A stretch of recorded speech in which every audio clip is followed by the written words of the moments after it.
You get bored with healthy eating and have trouble keeping consistent with your healthy eating habits? It's Dr. Ginny here of Slender for Good, and I want to help you understand what's happening in terms of the habit change process and the emotions that go along with it. Because when we see what naturally happens to us, we can keep going instead of like throwing our plans out and starting over all the time, which leads to terrible results, right? Consistent action produces consistent results. So figuring out how to get consistent with our healthy eating habits is really invaluable. So today I want to help you better understand the psychology of habit change, the emotional stages we go through. So whether you're trying to reestablish some good exercise habits and get them to be consistent, or you're trying to get more consistent with your house cleaning habits, or you're working on interrupting your habits with screens or social media so that you can spend more time doing more productive and fulfilling activities, we go through a series of emotional stages in a habit change process, and they're pretty predictable. So as you know, I help women all over the world learn a clear, specific, healthy eating approach that predictably and reliably gives healthy, natural, sustainable weight loss, a reset back to a healthier weight. So we see the same principles apply in all these various kinds of habit changes and in establishing healthy eating habits. And understanding the psychology of habit change can be helpful. So I see examples every week of people in these different stages, right? The other day, one woman that I've been working with for just like 5 weeks, just started this healthy eating approach that I teach, slender weight eating, 5 weeks ago. And already she shared, I've lost 9 pounds so far. I'm already fitting in clothes I haven't fit in a long time. I'm sleeping better. I had these chronic issues with bloating that have been greatly diminished. Saw my doctor the other day, and my doctor is delighted with my labs and says we can probably reduce some of my medications in the near future. And this woman says, she's 70 years old. She says what they all say, this just makes sense. And it's not hard. It's quite different from what she's been doing. But it's making sense to her. And she also says, I'm not sure if this is because of the eating, but I feel a lot calmer and happier. And I hear it all the time. So I'm pretty sure it is part of it is related to the eating. And I know these results are healthy and they're sustainable because she's feeding her body what it needs in abundance. And that produces notable, real, sustainable changes throughout our system, making us healthier, improving gut functions and brain functions and hormone functions and metabolism. So she's feeling quite excited right now, calm and happy and excited. It makes sense, it's easy, it works, and it's so rewarding. But is she slender for good? Well, she still wants to drop another 25 pounds. And then when she gets there, it's a matter of being able to sustain the habits, to sustain the reset weight, right? So it's all about making the healthy eating habits stick. Because getting slender for good, getting that reset to stick, comes from consistent healthy eating habits. So what if she starts to find healthy eating boring? In fact, this is to be expected, right? Anything that isn't new anymore, it doesn't stay as exciting as it is at first. And so let's look at how humans go through these predictable emotional stages in a journey like this.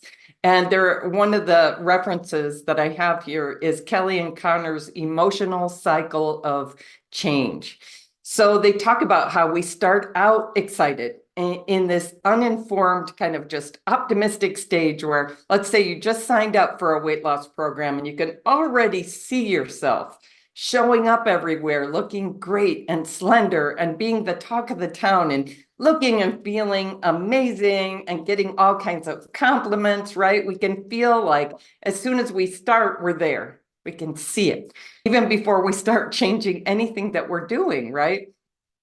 And the next stage generally is informed pessimism. Oh, I'm starting to see I'm going to have to make some changes. This is going to take some effort. I'm going to have to do something different from what I've been doing. And that means I have to pay attention to something I have just been doing on autopilot. So we start to see the work that's going to be involved, and we start to see the results aren't here yet. They're actually out there a ways. And we might feel a little bit like, I'm not sure I can do this. So we get into this emotional stage of informed pessimism. Now, the only way to get to that goal result of success and fulfillment, what I refer to as slender for good, is to keep going forward in spite of those not so happy feelings that will hit sometimes. Keep taking the action that works and resist searching out the next exciting thing, right? So I think about slender rock star Lily. I want to share a little of her story. So eating the slender way was really quite exciting and rewarding to her because she had been trying to eat less and less and less and just was gaining more and more weight. So as I was teaching her to eat this abundance of highly nutritious foods, she was a little scared, but she did it and it was working. And it was thoroughly enjoyable and it was rewarding and the scale kept going down. So she was releasing the excess weight and it was a very happy, emotionally rewarding place to be. Nothing had worked like that for her for 10 years. And then getting to her goal weight was very exciting. Like, I'm so much more comfortable in this body. I like the clothes I'm wearing. I could even go clothes shopping and have fun instead of being miserable, right? In many ways, she was getting more engaged with life again. She had been avoiding some of her friends. She hadn't tried running a marathon in a long time. All these things she had missed doing because of the excess weight, now she was able to do. So it was exciting to achieve this weight. And then there's a moment of transition. So we stop seeing the scale going down week after week. We decide this is a good weight for me. I'm going to stop losing weight. And we start adding food, right? We don't want to keep eating for weight loss once we're at our happy weight. And we can get nervous because we know this is the point at which most people start gaining the weight back again. So Lily found it really invaluable to get guidance about how to add food without her weight going back up. Now, there's an emotional aspect to this too. It can be nerve-wracking. Have you ever noticed when you achieve your goals, there can be this emotional letdown? I remember it with my doctorate. It's almost like I expected, after all the work, all the time, all the sacrifice getting to my doctorate, I almost felt like a crown should pop on my head and everybody should treat me differently. So there can be this, is that all there is? Kind of emotional feeling when we get to our goal. And you might be familiar with some of the thoughts and emotions that can come up like, okay, I did it. I can stop doing now what got me here, and I'm not going to let myself gain weight again. Like somehow I'll go back to eating my old ways or somewhat of my old ways and still keep the weight off. So this transition can be nerve-wracking. It was nerve-wracking for Lily. She found it really helped to have guidance and coaching and community support through that transition time, especially when something throws us off, because she was doing very well at home and very well in her town, going to restaurants, etc. But then she had to go help one of her parents move into a nursing home, I think it was, and was away from her kitchen for weeks on end. And that can make the healthy eating habits more complicated. Like, oh, I don't know how to do this here now, right?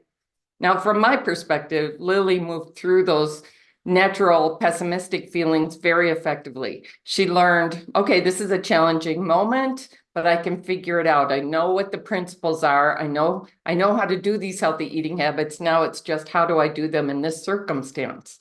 Learning from the challenging moments made it possible for her to keep moving forward. And then she got to the next emotional stage in the journey. So we go from uninformed optimism to informed pessimism.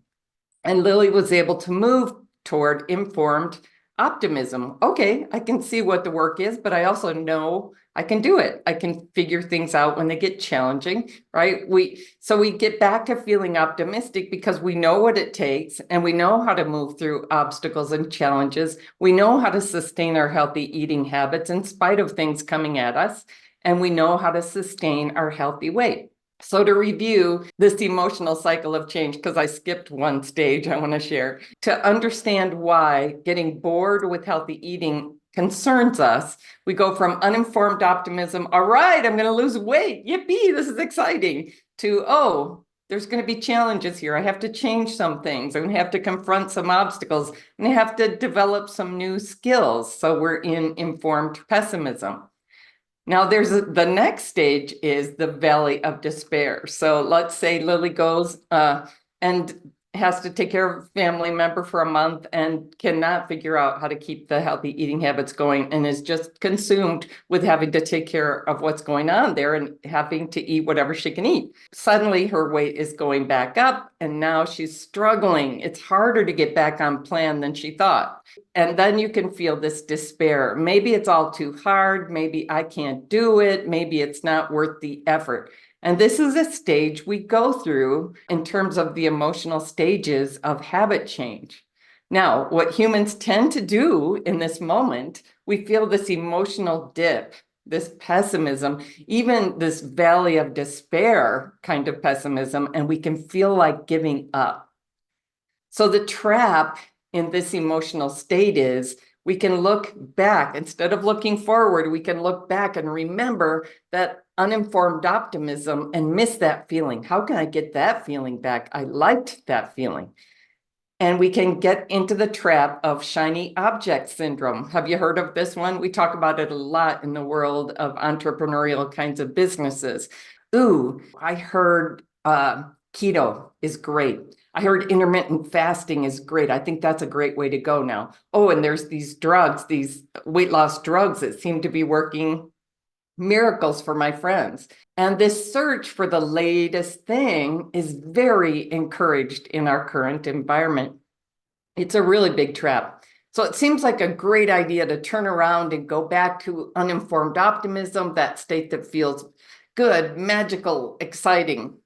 And there's plenty of things on offer, right? So that desire to turn and go back to uninformed optimism is very understandable. It's very normal, but it also means we just never get the sustainable results. We never get slender for good, right? So this is one of the tricks. One is to use an eating approach that actually works for your body to healthfully and happily release the excess weight, quit storing excess fat. But the other is to help these eating habits become very, very habitual, to just keep rolling along even when we face challenges. So the trick is to do what Lily did. Keep your healthy eating habits moving forward. Get yourself to informed optimism. Okay, I see what it takes. I've seen that I can do it. I can overcome challenges, whatever the next challenge is going to be. I've seen myself overcome them. I can keep going and achieve my goals and sustain my results. It just is a matter of continuing to do what works. So that's exactly what Lily did and why she's a rock star, right? So that's how we get to the success and fulfillment stage. We go through those down emotional stages and we just keep doing the things that work. We just keep doing it.